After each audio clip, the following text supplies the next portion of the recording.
Got it? I'll begin with a word of prayer. Heavenly Father, we thank you for this day. Again, Lord, I thank you for these students. Just pray be with us. Help us to glorify you in what we do. And just I pray we'd understand waves more deeply after this time, Lord. In your name I pray. Amen. All right, so first things first, I made a mistake. Well, one I know of. So we were looking at mx double dot is equal to minus bv minus kx. So this is the friction force, right? This is the spring force, aka Hooke's law, right? And okay, so this we solve, put everything on one side, you got yourself mx double dot plus bx dot plus kx equals to 0. And then to solve that, we look at the so-called characteristic equation of this differential equation. And you'll study that in more depth in your differential equations course, but I'll just tell you what it is here. And we have ourselves a m lambda squared. It wasn't on purpose, but it's funny. All right, m lambda squared plus b lambda plus k equal to 0. This is the so-called characteristic equation because it characterizes the possible solution. Characteristic equation. All right. And then I solved this thing, but my solution was, the spirit of it was right, but the details of it were slightly askew. So this is lambda squared plus b over m lambda plus k over m equals to 0. Complete the square. I get lambda plus b over 2m quantity squared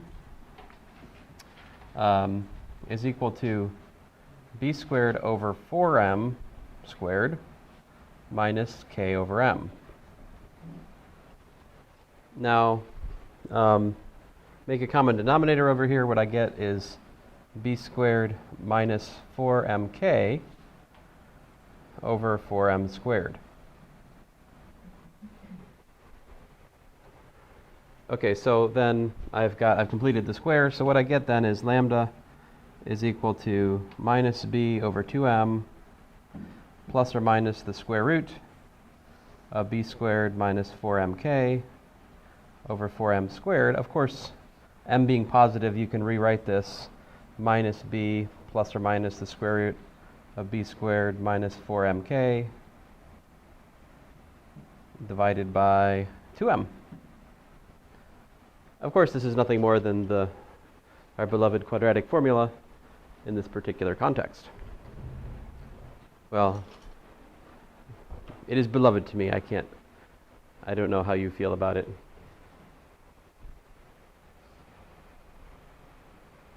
I hope you don't hold ill will against this formula. That would be sad. It's a good formula. Now, the bad thing I had is I inadvertently turned this around somehow. So my analysis was kind of upside down in terms of the underdamped, critically damped, and overdamped, right? So long story short, the solution type is given by the b squared minus 4mk term. So here's the deal. B squared minus 4mk general solution.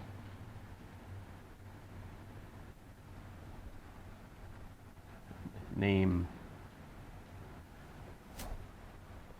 So if b squared minus 4mk is greater than 0, if it's positive, then the general solution, and let's suppose that your lambda is equal to lambda 1 or lambda 2. These are both less than 0. That's the nature of the solution.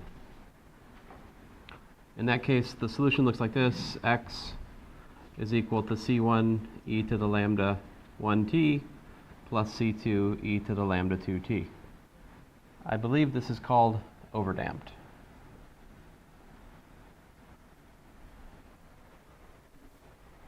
If you have b squared minus 4mk is equal to 0, in other words, you've got lambda 1 equals to lambda 2 equals to minus b over 2m, as it happens, right? Then the solution looks like the following. X is equal to c1 e to the lambda t plus c2t e to the lambda t. This is called critically damped.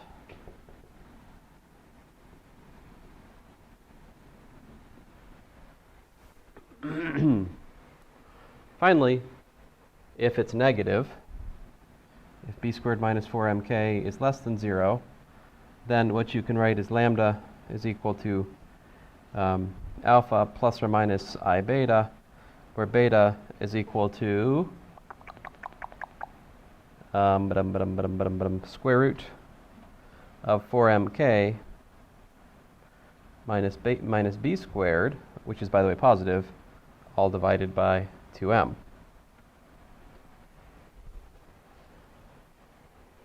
Yeah?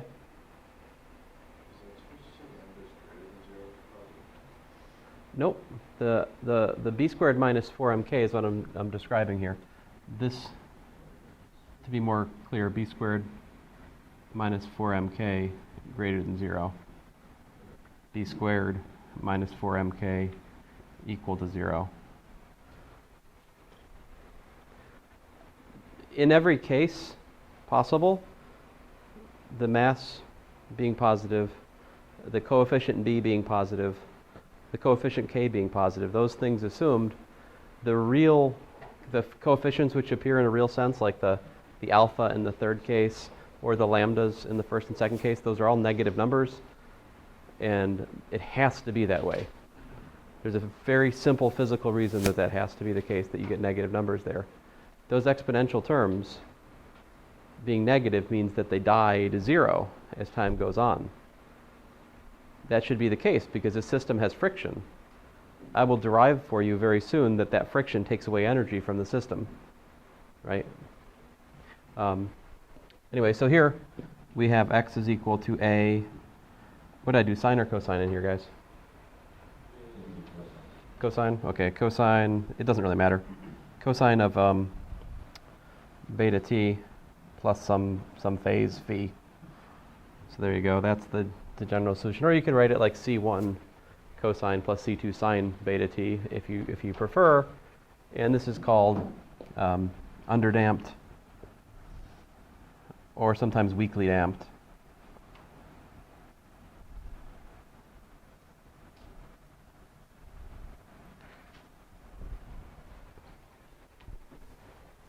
Them's your cases. Now I will again give you a paper homework that you will turn in Thursday.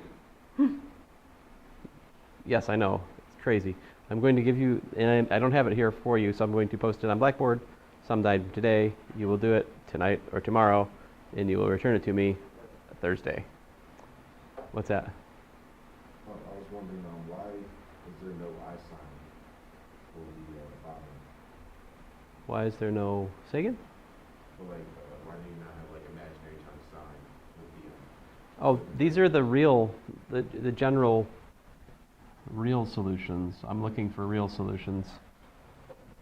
Yeah, of course, if you're looking for a complex solution, it is in fact true that a e to the I beta t is a complex solution to this problem. And contained within that is a cosine and a sine real solution. That's true, but that's the complexification procedure, which is something I would share with you if you took, for example, differential equations from me or linear algebra. So when you do that, you can learn those there. Oh, that's right, you are in linear algebra. I know that. He's in 3 of my classes. Yes. Is there a reason that beta in the square root is subscribed instead of What I did last time was wrong. Okay. This is right. So if it's different than last time, good. Because one of you pointed out, who was it? One of you, that guy in the back. Was it him? Was it you? Yeah. Okay. Are you lying? Okay, I can't remember. It's bad, but it's true. This is why I can't sell things, you know? I don't remember people's names, so I can't go up to random people and call them by their first name as if I have a relationship with them in order to ingratiate myself to them to make them give me money. You know, I'm not a salesperson. Sorry. If I can't derive your name, I probably can't remember it. I will eventually remember it once I get to know you, but, you know.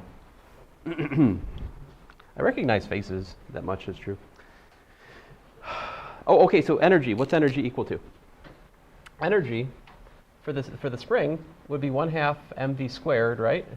Plus 1/2 kx squared. So you got the potential energy, kinetic energy, and you also have the potential energy. And here I'm again talking about this spring with a mass attached, right? And the whole thing is suspended in some sort of jello or viscous something or other, I don't know. Anyway, there's a velocity dependent friction. Put it in water, I guess, I don't know, whatever you want. It's red water. It's Kool-Aid. It's Kool-Aid. It's Kool-Aid. So put it in Kool-Aid. There we go. For my convenience. This gives friction, all right? Again, an example of this, of course, would be shocks on your car. It's a spring immersed in a heavy oil. The heavy oil produces a certain friction on purpose. You tune it to achieve, what you want to do is achieve overdamping, or I guess critically damped, something like that. You don't want the underdamped because, well, let's try to understand why. dEdt is what? The derivative, this is the change in energy per unit time. You're like, well, isn't energy conserved? No, we're about to find that energy is not conserved because there's friction. And here I can even calculate specifically how the energy is not conserved. So you differentiate this, what do you get?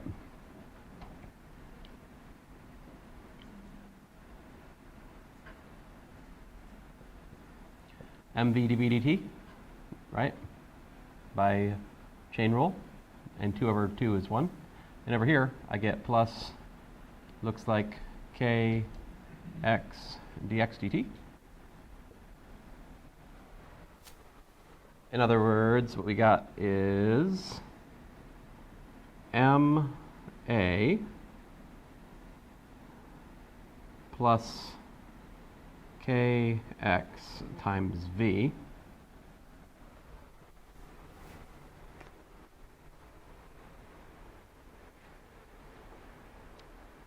Can we do anything with that? What's ma plus kx?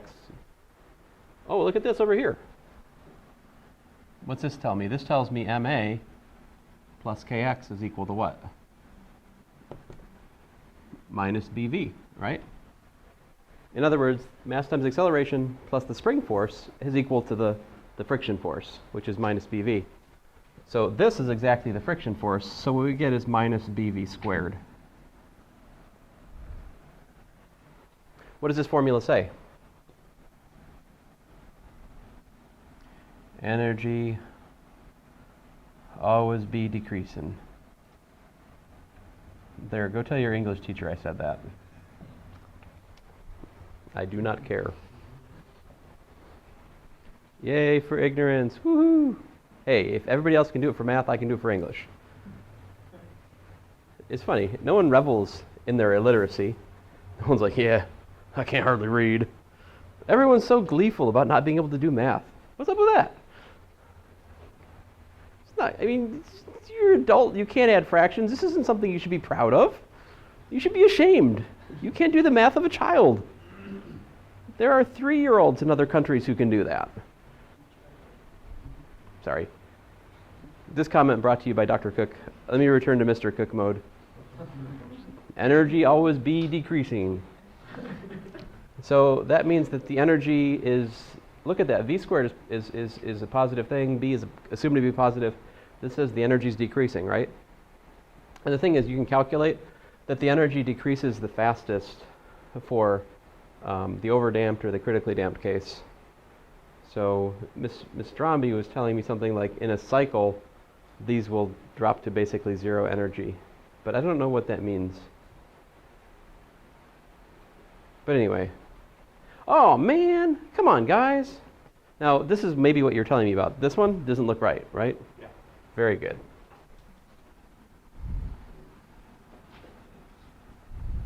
I'm missing something. It's very important. It's the exponential damping factor, e to the minus alpha t. That's there. Or, excuse me, e to the alpha t. My minus is already in the other thing. E to the alpha t, rather. My alpha is negative, though. Because alpha is minus b over 2m. Okay. So just to graph for a second here, the third case looks something like this. You've got this exponential envelope, like this. So that's like y equals a e to the minus alpha t, right? And then inside that, you're oscillating with a cosine, something like that. That's the kind of solution we're looking at. In contrast, the pictures for these look something more like, and I'm intentionally not making these too big because these pictures aren't too right. Okay?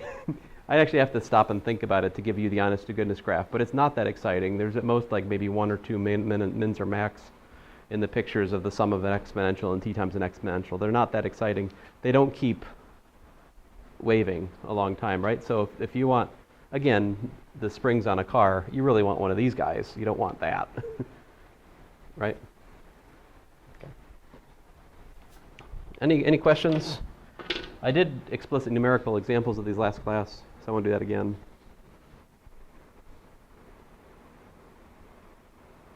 All right, next thing on the docket is we add a dude.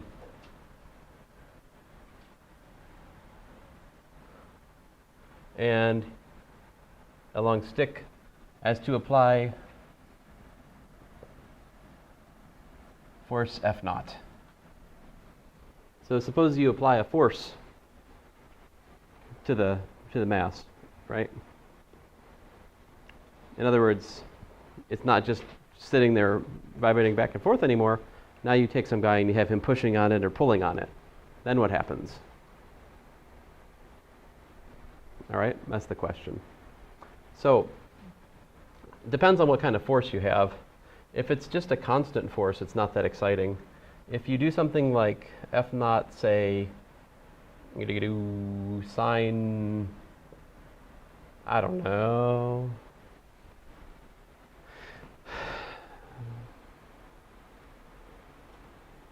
Huh.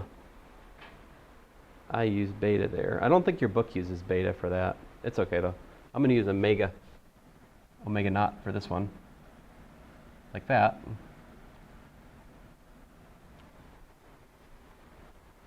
Then what happens is then you got to solve this equation. You got to solve like x double dot mx double dot plus bx dot plus kx is equal to f naught sine omega naught t. You'd have to solve this equation. And I don't know, I guess if I had more time in here I could show you guys, but I'm not going to require you to learn that. That would be a bit much for here. But I will give you a result which comes from studying it. All right? So basically what ends up happening with this is you learn the solution looks like this. C1x1 of t plus C2 x2 of t, and then plus a sine omega naught t plus say gamma. Well, maybe gamma is the wrong letter. I don't know. Delta naught. Phi naught. Something like that. So actually, adding a sinusoidal force on the spring produces a sinusoidal force response in the motion of the spring, and the response will have the same frequency as that you're pushing or pulling on it with. That's what the math works out to show you, just like that. And then this A, this is actually a function of omega naught and beta. Now beta, my beta here is what? It's the square root of 4mk minus b squared over 2m which you could rewrite as 4mk minus b squared over 4m squared, right? You could bring the 4m inside, the 2m inside to make it 4m squared. And if you do that, what you got is what? You got k over m, right? Minus b squared over 4m squared, which is also a very popular equation to describe this so-called, so my language right now is that this is the so-called natural frequency. This is the natural frequency. Natural frequency of the spring mass system. And this amplitude of the response will be a function of omega naught as well as and beta. All right? Now, let me show you. I can, again, I don't require you to be able to derive these things. I just want to show them to you. So let me do a little show and tell here. Because if I'm gonna have you use a formula, I do want you to know where it comes from. It won't take us long. It's going to take 3 minutes to show you. You'll work these things out in detail again in your differential equations course, I hope.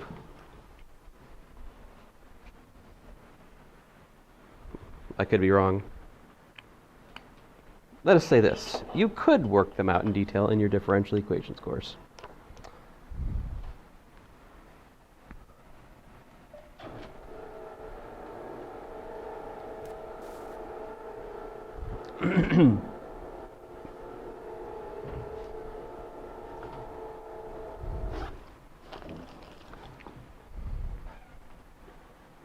What happened? What? Is it working? Is the audio bouncing? Oh, okay. I've had microphone problems lately. All right, so, and I will post a link to these, you guys. These are my differential equations notes. Oh, wow, that's really easy to see, huh? All right, give it a minute.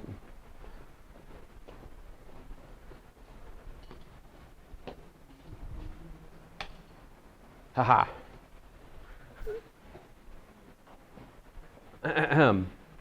Okay, so here I study mx double dot plus beta x dot plus kx equals to f. That's exactly the problem we're looking at, right?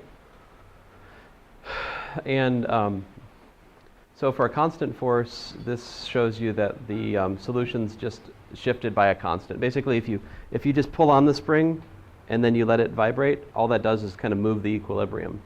It's kind of boring. Next, if you, here's the math. If you were to look at this simple harmonic oscillator, there's no friction term here, right? So it's just going to have sines and cosines, pure sines and cosines as solutions. And if you put that cosine 2t on it, and you work out the math, you'll get the solution. The solution has got like a cosine 2t term, right? And then this term over here has to do with the natural frequency of the spring. But basically, you're just kind of reproducing whatever force you put on it in the solution to the spring. It's just kind of like that. Something really weird happens if you put, so the natural frequency here is an omega of 1, angular frequency 1, and I put an angular frequency 2 force on this. Nothing particularly exciting happened. The motion is a combination of the natural frequency solution as well as the forcing term solution, right? What happens when you match up the natural frequency with the forcing term, though? That's where bad things happen. Yes, that is resonance. So if you put a force of 2 cosine t on the spring, which, by the way, has natural frequency omega equal to 1, when you try to solve it by the way I just did it, it doesn't work, and you have to end up, your potential solution, you have to include a t in. So you look at solutions that have the form t cosine t or t sine t through this method of undetermined coefficients. Long story short, you end up with the solution being cosine of t plus t sine t. What happens as t goes to infinity here? You have this unbounded solution, just gets bigger and bigger and bigger, because if you're feeding energy to the simple harmonic oscillator at the same frequency of the oscillator, you're basically just always building the motion. You just keep building it up and up and up, and there's no friction to dissipate the energy that you're feeding it, so it just keeps the energy and keeps it, and eventually it explodes. Not really. The math stops making sense at some time, though, right? The spring will break. So that can't happen In this situation, if you add just like a cosine gamma t term, this would be like a sinusoidal force you're putting on the spring. If the spring has friction, that means that your homogeneous solution, your so-called transient solution, will not be a pure sine or cosine. It necessarily includes one of these e to the alpha t terms, which means that you can't have that t cosine t solution. You can't get this totally unbounded solution. But what you will get when you work out the math, and I'll work out the math here, you should be happy I'm not actually working this out, right? Because if I was actually working it out, then I might expect you to do it, but I'm not, so that means you're not. Anyway, you work it out, and a half-hour class later, you find the solution. The particular solution is the magnitude of the force you're pushing and pulling on the spring with, divided by the square root of the spring constant minus m gamma squared plus beta squared gamma squared sine gamma t plus phi. Now here this beta squared is my beta. It's the natural frequency of the spring, whereas this gamma is the frequency of the external force you're putting on the spring. So this amplitude, right, it could be larger or smaller depending on the interrelation of the natural frequency and the forcing frequency, right? And then of course, you guys are engineers, you always want to make things like the biggest and baddest they can be, right? So what do? Differentiate it, set it equal to 0, right? Look for the critical frequency. That's what we call resonance in this case. And so the resonant frequency is obtained from differentiating this form factor here, this amplitude factor with respect to the forcing frequency gamma. And when you take that derivative, you get this lovely expression. After a little bit of math, this is the formula for the critical frequency. I will ask you questions about this. So all you need to know is this formula right here. The critical frequency, and this is angular frequency, is the square root. Let me turn the light back on now that we...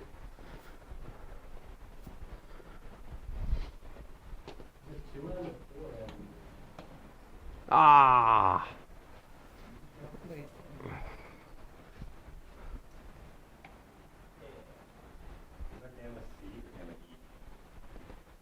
C. It's probably something different in your book, but let me just write it down here just to make sure. So the critical frequency, critical angular frequency, is the square root k over m minus beta squared over 2m squared, if that exists. It is possible for that not to exist. You can choose values of k, m, and beta such that this is not a real number. How do I know this? I accidentally did such in a previous semester of differential equations, so I know from personal experience that while this interesting critical frequency can exist, it doesn't have to for a given system. Sometimes like zero frequency is the critical frequency, so to speak. Anyway, the bottom line is if you couple a force to a spring mass system with that angular frequency, so what's actually that's the angular frequency, right? The critical frequency itself would be what? This is radians per second. How do I get cycles per second? Right. So if you want it in hertz, you multiply by 2 pi, all right? Hertz is a cycle per second. So if you want to produce the largest possible motion for a given sinusoidal force, you tune it to this frequency, and that will get you the biggest bang for your buck in terms of how the mass oscillates back and forth for a given magnitude of force. That's what this shows. I mean... You said if you maximize it, it'll give you the large magnitude. Right. So won't that also make it Make it what? explode? Nope, that doesn't happen here because there's friction that doesn't let the energy build up without bound. It's just, I mean, the solution, there is this solution, right? So it's not, like there's two terms in the full solution. The one term is the stuff I was writing at the start of the class, which is like the e to the alpha t cosine beta t stuff. As t goes to infinity, that's called the transient solution. It goes to 0 because the alpha is negative. So this right here is what you guys call the steady state solution.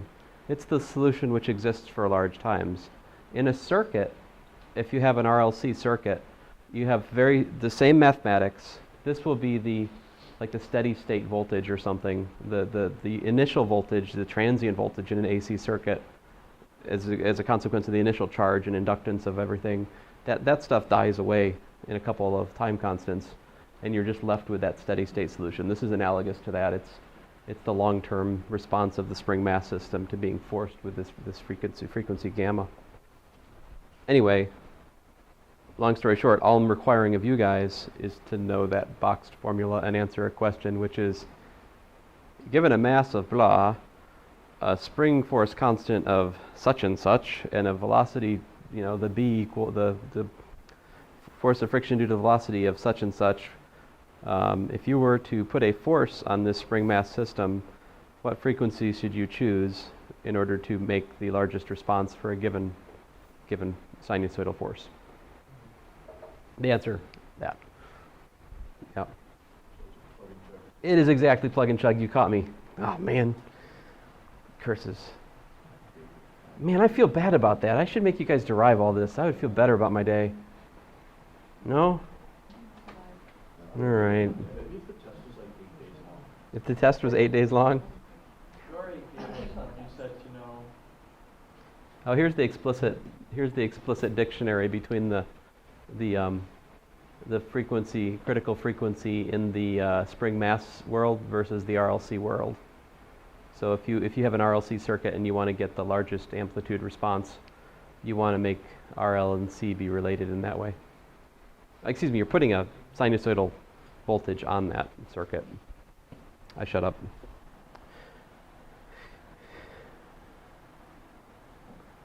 Hey, let's study power series. No? I forgot to tell you to bring your Dramamine. Let's see here. I missed differential equations. Wondered if I had. I may have pictures of I can't remember if I have them in here or not. Somewhere I have pictures of the energy decreasing in the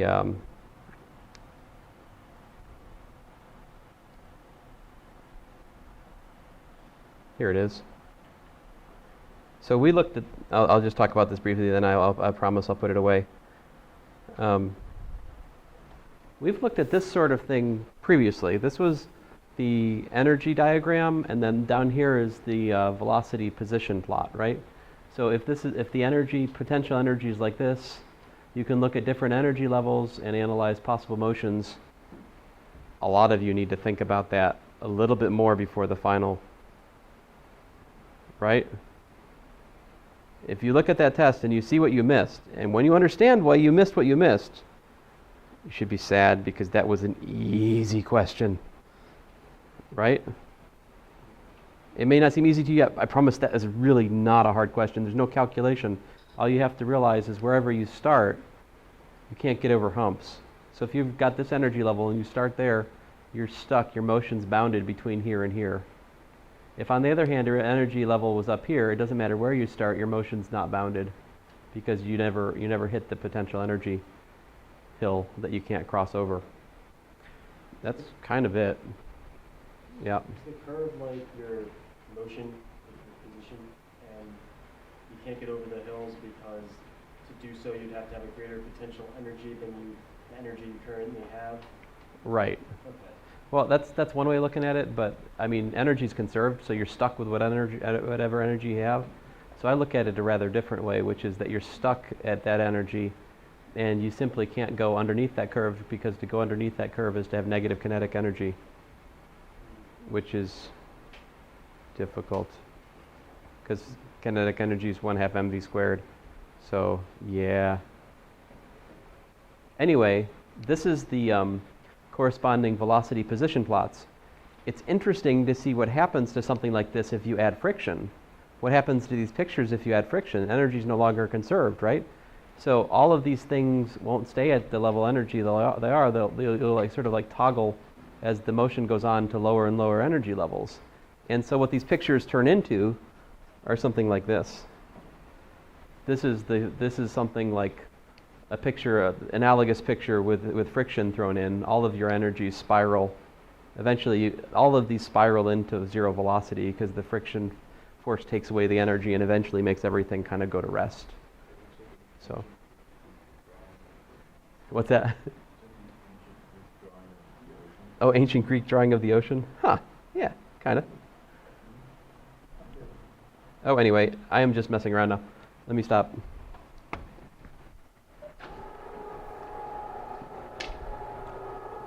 Listen, this homework I'm talking about that you turn in Thursday, it really shouldn't take you more than like a half hour to an hour if you understood what I did in class here.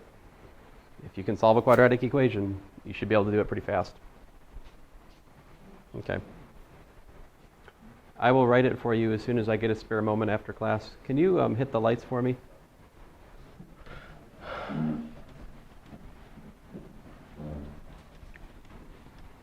Okay, so there you go. There's a fair amount of actual details about the spring mass problem, the friction. Of course, that's a kind of wave motion, right? But, you know, I mean, this isn't quite it. But there's other kinds of wave motion, right? Like some of them I only talk about qualitatively. So one of the things you might think about in terms of wave motion is something like this, right? If you look at it, you can see that there's a propagation of a wave that's happening what? It's in the direction of the wave motion though, right? If I get it right. You can see that there's like a ripple going down the spring, right, in the direction in which the wave is going as well. That's called a longitudinal wave, right? So how does sound travel? What is sound? Waves. Parallel to the direction of its motion, right? So you'll hear this vibrations. People will say sound is rarefractions and refractions of air, right? It's pressure waves from me to you. And what's that?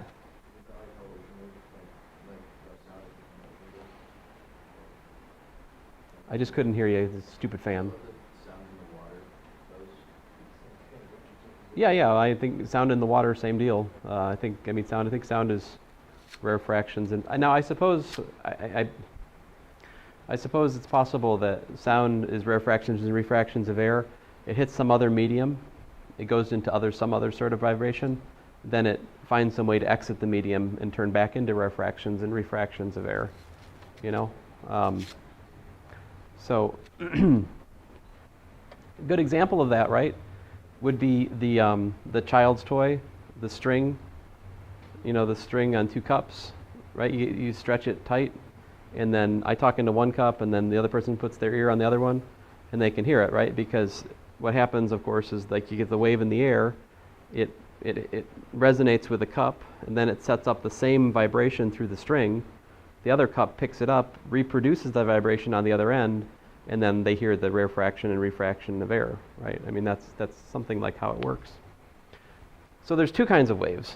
What I'm trying to get at is there's these longitudinal ones that the wave energy the wave motion is actually in the direction of the propagation, and then there are transverse waves, right, where the wave motion is what? It's transverse to the actual direction of the wave, right? And so I'm mostly talking about transverse waves in the time that remains here. So let's just talk about mathematically. First of all, let's just talk about the math of a transverse wave. So and this is more or less college algebra, weirdly enough. Let's see here. So my goal, if I have time, do I have time? I got time. 30 minutes, I think we'll do it. So my goal here is severalfold. One, describe to you the mathematical form of a wave. And once we've got that done, then we'll study a taut string. And we'll see that if you study a string which is stretched tight, you can derive from Newton's law a so-called wave equation. And then in retrospect, we'll find out, hey, you know what? This mathematical form of a wave I'm writing down is actually a solution to that wave equation. And putting these two things together, we'll be able to find how fast a wave on a string goes in terms of the tension on the string. That's what I'm hoping to get to today. We shall see. Okay, so here's the formula. So this is a transverse wave in x direction. I mean, it's traveling, it's propagating in x direction and waving in y direction. Remember, its wave motion is perpendicular to its propagation motion. All right, so something like that. Anyway, I'm sure I'll say something wrong. Y of x comma t is equal to a, and then my personal preference is this formula, sine omega t minus kx. Actually, I don't like that. I want...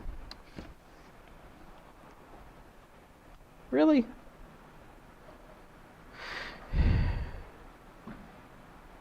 I'm sorry, all of a sudden I want kx minus omega t, but I'm going to leave it. I'm going to leave it.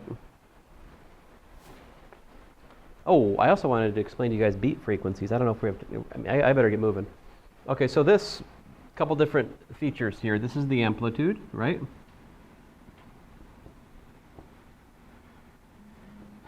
Amplitude. This is the angular frequency.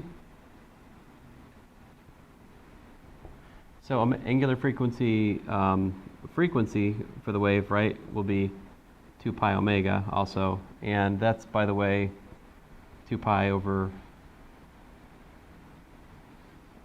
Wait a minute. Oh, man, sorry. I believe that's 1 over the period, right? Yeah. Is it just the omega or is that Just the omega. Just the omega. T is time. The K is called the wave number.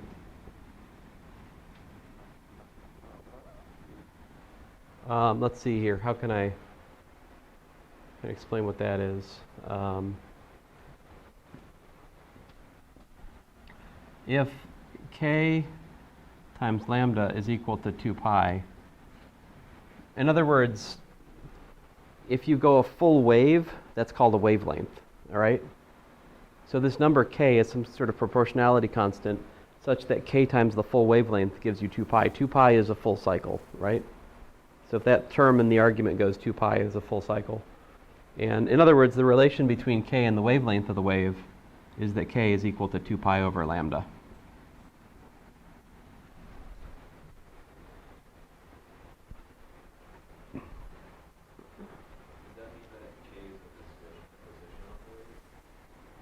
K is a fixed constant that describes the wave. Now, let me try to explain to you what this formula means in terms of some snapshots. So what we're going to do is we're going to look at y and we're going to look at x, right? And first of all, put t equals to 0. What do you got?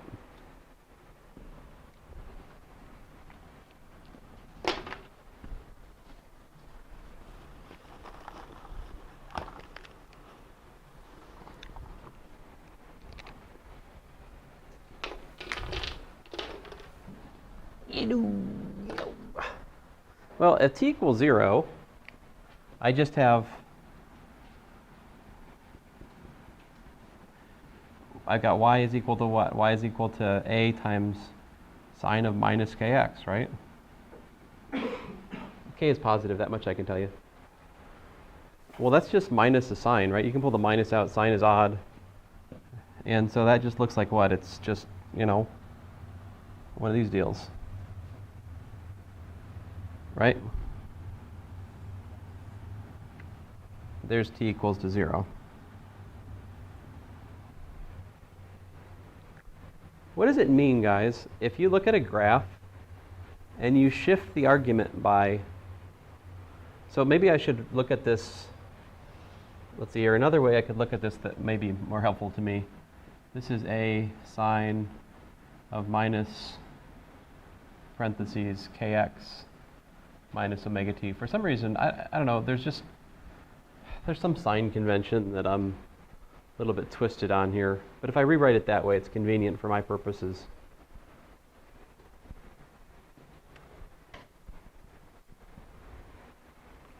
The reason that's convenient for my purposes is you can see that what this formula is at time t is what? Let me put it in words. You're replacing, and I should, stink. I got to be a little bit greedier still. I want to isolate the x, okay?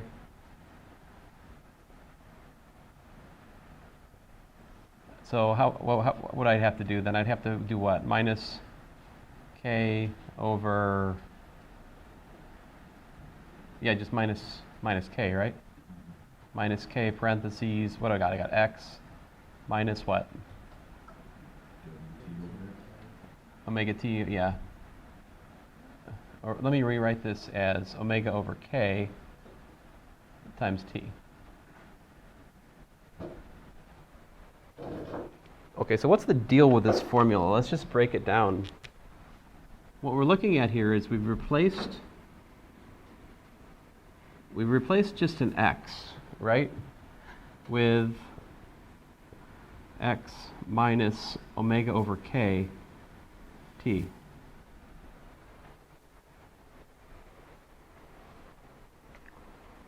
Do you guys remember transformation of graphing? What is it? What's the deal? If I have something, right, and that's y equals f of x, and then if I look at y is equal to f of x minus 3, what is it?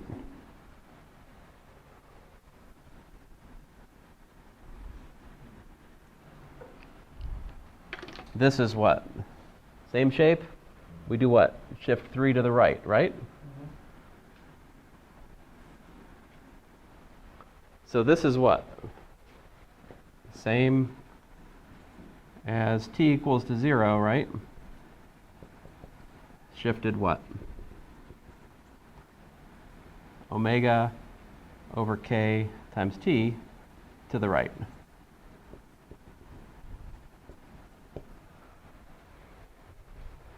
This omega over k has what units? What kind of thing is that? I'm adding it to x. By dimensional analysis, I had better hope that the product of that omega over k times t is giving me a meter, a position, right? In fact, what you should identify is that this omega over k is nothing more than the speed of this wave. That's the speed. So basically what this is you just take this sine wave, right? And as time goes on, it just moves. Like that. It's an infinite wave, though. I mean, that's the math. It doesn't stop. It goes on and on, right? And just, but it's moving this way from this perspective of analysis. Okay, guys. Typical exam question. Y is equal to 3 sine of 3t minus 2x. Find amplitude, angular frequency, wave number, and speed, and wavelength for wave. Could you do that? Now, Travis, at this point you should be like, this is plug and chug, isn't it? Not. See, I would say this is more like a game of matching. It's kind of more that. I mean, it's more pattern matching than plug and chug here, right? It's not even plug and chug. It's like, look at this and go, 3 is A. Omega is 3. K is 2. And then once I know that, well, lambda is 2 pi over k, right? So lambda is apparently 2 pi over 2. And the speed is 3/2. Okay? How do you know this? Omega over k. Yeah. So that, folks, in brief, is the math of a transverse wave. Would K be positive or negative? What's that? Would K be positive or negative?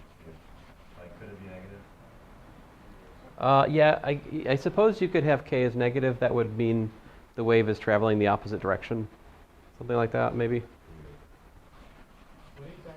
But we'll make k positive.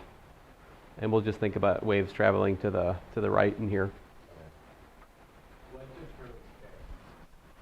K is the coefficient, by definition, of x. What's that? Oh, you're asking the physical question. What is k? I haven't even said what y and x is and what this is a wave of, so I don't know.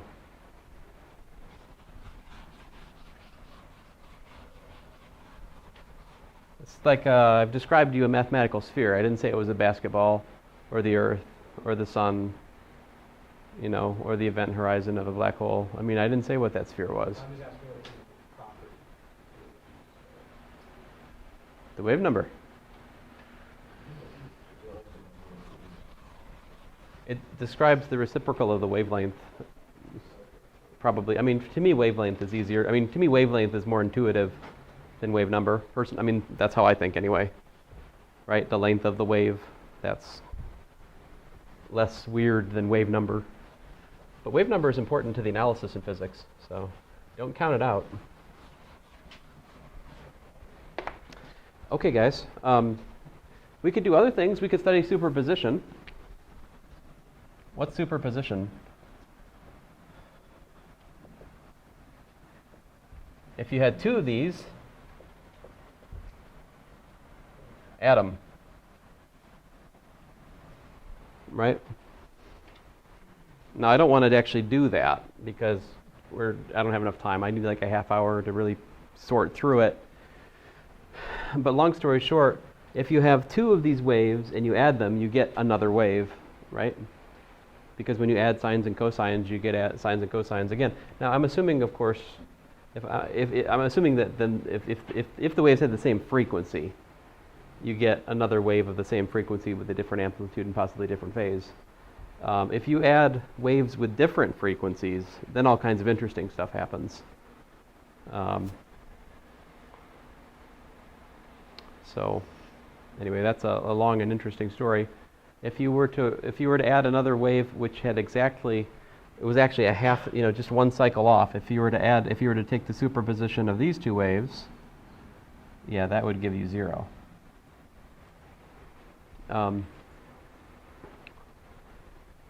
Let's see here.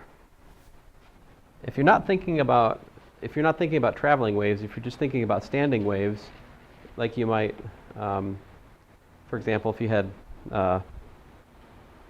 like speakers, right, and you had just speakers producing certain tones, then they would create sort of standing waves, and you could study the superposition of those so-called standing. A standing wave is well,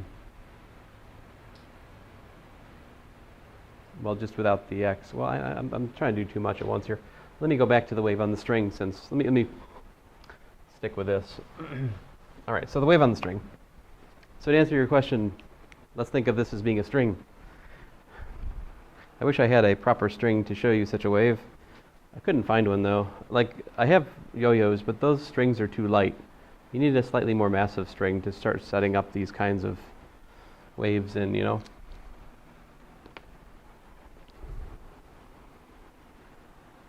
Oh. All right. So here's the thing we're thinking about. You've got a string, and it is attached to a wall,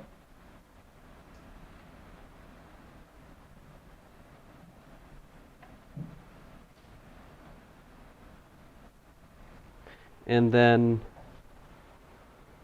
somebody pulls on the string with some force F, right? And then they give it a little transverse bump, right?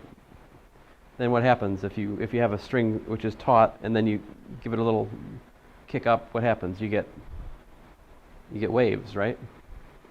And so the question is, what are the equation of those waves? How do you understand what kind of equation those waves have to satisfy?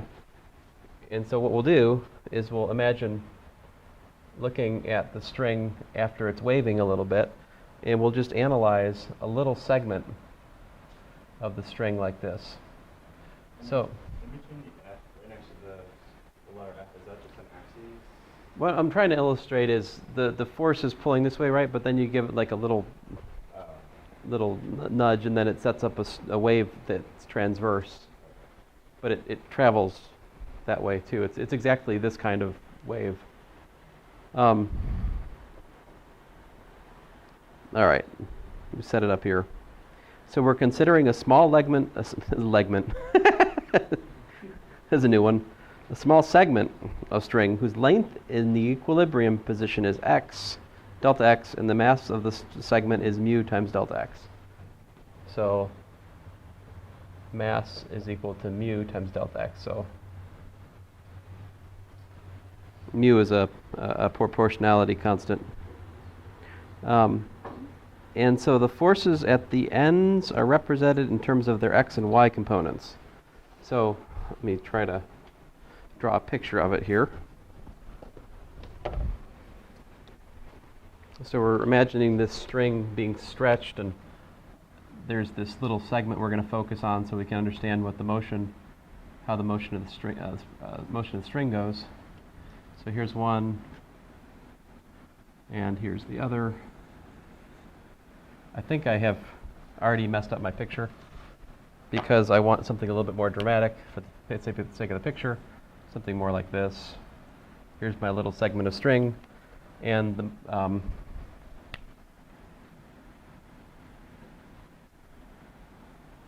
whatever. Anyway, at this point right here, there's the tension on the string, right?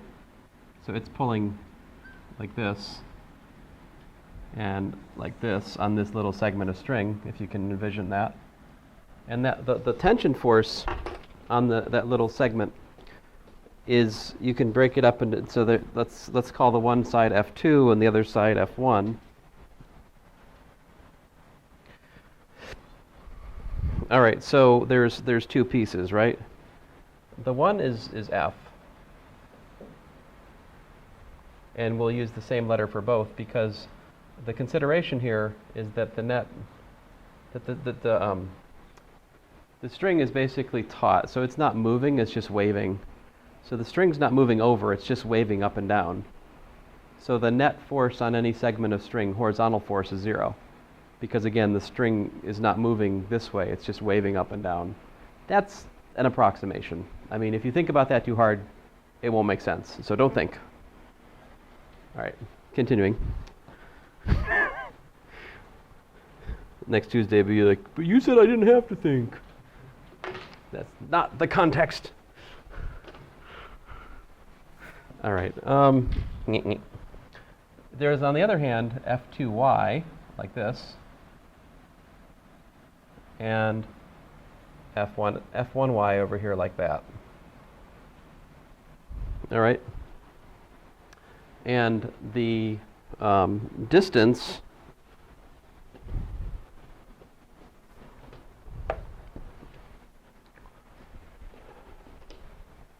so if I draw a little picture here,